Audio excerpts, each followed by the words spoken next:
Se continuar essa bipolarização entre Lula e Fernando Henrique, qual vai ser sua posição? Bom, com a mesma clareza com que eu falo sempre. O senhor me conhece bem. Terceira vez ou quarta que estou no seu programa. Exato. Se eu acreditasse em qualquer um dos senhores que aí está, como candidato à presidência da República, como candidatos, né, eu não teria entrado no processo. Eu não acredito neles. Transparece-me, né, transparece para mim, nas alocuções que eles proferem, sempre mentira. Sempre uma hipocrisia gigantesca. E de modo que eu estou sendo mais uma vez sincero. Se não chegar, não estarei do lado de ninguém. Recolho-me a minha posição de um cidadão comum, de professor de medicina.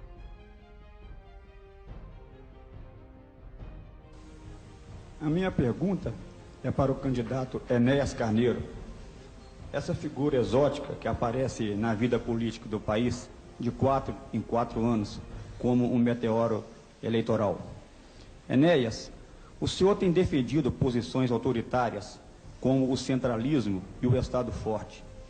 O senhor tem demonstrado preconceito contra os que não têm diploma, contra os que não têm curso superior, como mostrou no debate passado ao atacar Lula por não ter curso superior. O senhor tem defendido posições ultranacionalistas. O senhor grita como um alucinado. Diante disso tudo, eu pergunto, o senhor é fascista? Meu nome é Teodomiro Braga. Peço ao auditório que não se manifeste. Posso começar a responder? Por favor, doutor Enéas. Bom, vou marcar o tempo e eu tenho obediência rígida ao tempo. O senhor foi extremamente infeliz. Aliás, isso é próprio do que o senhor escreve. E agora o senhor me permite, eu só falo. Eu ouvi com atenção. Primeiro, eu não ofendi o candidato PT. Nem tenho nenhum preconceito. Eu tenho um conceito. O problema é de preparo seu para se exprimir. Eu tenho... Um minutinho, por favor. Um minutinho, por favor. Fascista. O senhor não tem direito de me interromper, senão eu paro e me retiro do ambiente. Vamos respeitar as regras. Não há réplica neste momento do debate, meu caro Teodomiro. Obedeça a regra como eu também. Isso é disciplina o nome disso. Muito bem. Eu vou obedecer as regras para as quais eu fui convidado. E eu peço que o senhor retire segundos que perdi aqui na discussão. Então, eu não ofendi em nenhum momento. Eu não tenho nenhuma forma de preconceito. Nenhuma forma. Eu tenho um conceito estabelecido. Para se dirigir um país, para se ter sob o seu comando a direção de uma nação continental como o Brasil, é fundamental que se tenha preparo. Não há nenhum preconceito quanto a isso. E o senhor candidato aqui presente, que poderá à frente defender-se, não detém escolaridade, e eu disse isso a ele, com respeito, não o ataquei, não detém o volume de informações, o acervo de informações que é necessário para conduzir os destinos da nação. Foi isso que eu disse. O segundo ponto agora, isso eu estarei disposto aqui, se houver condição de discutir com ele, em questão aberta. Agora, o outro ponto, o senhor diz que eu sou autoritário. Eu detesto esta situação em que a nação brasileira se encontra, de absoluta desordem, em que não se respeita a coisa nenhuma, em que os senhores da imprensa têm o poder total, como o senhor acabou de mostrar agora me interrompendo, em que os valores cívicos estão sendo todos lançados no ralo, em que não há mais na nação nenhum sentimento de respeito à família, porque no horário nobre passam-se cenas de lascívia, de sexo quase explícito, com a conivência dos diretores, e ninguém se preocupa em perguntar para um pai de família se ele gosta disso. Isso é liberdade absoluta. Então é contra tudo isso que eu ponho o meu discurso, a minha alocução. Quando o senhor me ofendeu agora, o senhor disse que eu sou exótico, se eu tenho barba é um problema meu, o senhor não tem nada a ver com isso. A sua visão de exótico... As manifestações são dispensáveis. E, doutor Enéas... Eu termino já. É porque ele por me favor, interrompeu. Terminarei seu tempo já terminou. As suas expressões traduzem apenas a incompreensão do senhor de um sentimento que eu represento, de uma insatisfação coletiva da nação, para com toda essa farsa que existe, apresentando-se um modelo, esse sim, muito que é de uma obrigado. libertinagem. José Maria Marim, candidato da coligação PSC-PT do B, pergunta agora para Enéas Carneiro, do Prona. Doutor Enéas, como o senhor sabe, eu sempre estive ligado ao esporte. Fui atleta do São Paulo Futebol Clube, presidente da Federação Paulo de Futebol, e está causando uma grande decepção a todos os brasileiros a conduta da nossa equipe nas Olimpíadas. Eu pergunto ao senhor, o senhor tem algum projeto específico como candidato a prefeito visando a melhoria dos nossos atletas numa futura competição? Resposta ao governador Marinho, resposta sincera, como eu sempre dou. Eu não entendo absolutamente nada de futebol.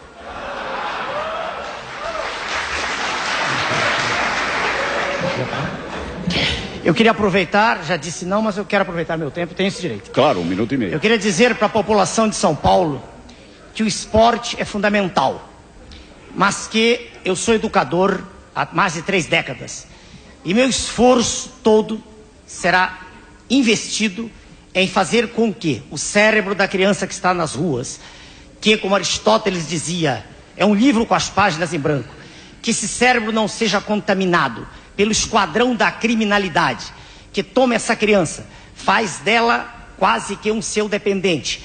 E pouco a pouco essa criança começa a furtar, daqui a pouco a assaltar a mão armada. Eu pretendo, se lá chegar nesse cargo, adaptar ao município o projeto nacional que tinha para a presidência da República. Projeto através do qual todas as crianças, isso aqui não é nada dito como projeto tolo, nécio, de pessoas que nem têm noção do que estão dizendo. Trazê-las todas e tenho o aval de desembargadores e juízes de menores. Essas crianças todas terão assistência plena em núcleos pequenos, abrigos. E a partir daí sim, essas crianças serão ressocializadas. Essas crianças poderão estar afastadas desse batalhão onde serão integradas. Pergunta para a candidata Marta Suplicy, do PT. Senhora, dona Marta, eu estou acostumado a falar em 30 segundos. E quero ver como a senhora responde em 30 segundos.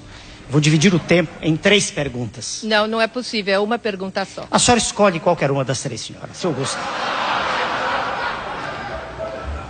Posso Pois falar? não. Sua pergunta. Não, desconte o tempo da manifestação da plateia. Tá bem. Sobre o distrito de Marcilac, aqui em São Paulo. Olha, por favor, se vocês continuarem se manifestando, não é tempo, ele está dentro do tempo. Por favor, não tumultuem, senão nós vamos ser obrigados a retirá-los do recinto. Por favor, seu tempo. De ordem, obrigado, senhor vereador. Sobre o distrito de Marcilac, aqui em São Paulo, eu quero que a senhora me responda qual o maior problema do ponto de vista de índices de bem-estar social, do seu ponto de vista, como resolvê-lo.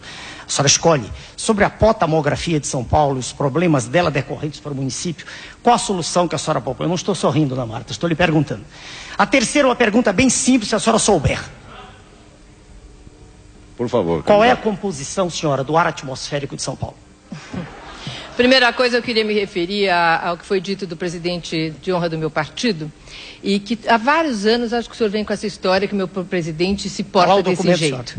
E eu queria dizer que esse documento é um documento que saiu no New York Times e saiu com centenas de assinaturas de prêmios Nobel, inclusive. Pessoas muito importantes que estudam essa questão. Não tem nada a ver com legalidade. Acabou o seu tempo, por favor. Vamos ter disciplina, senhor.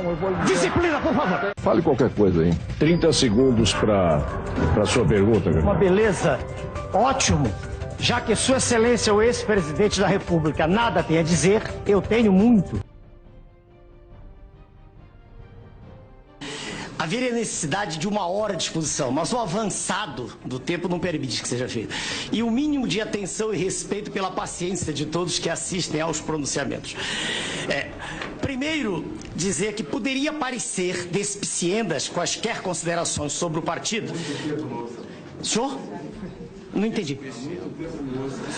Mas diante da verve literária de Vossa Excelência e de tantos que me antecederam, eu tenho o direito de usar de um vernáculo escorreito também.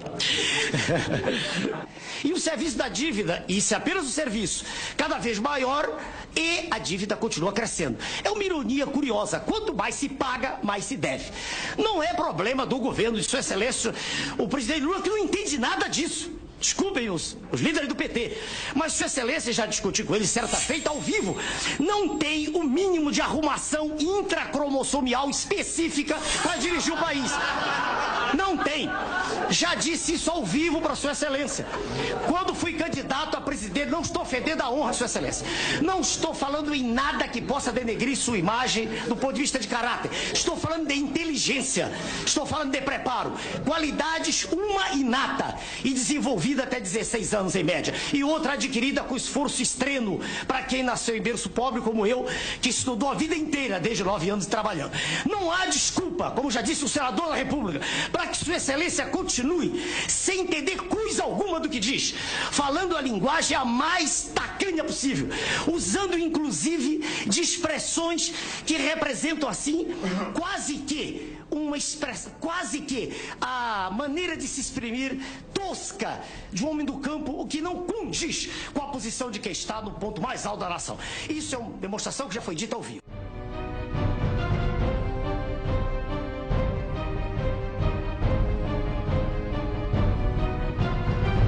Meu nome é Enéas.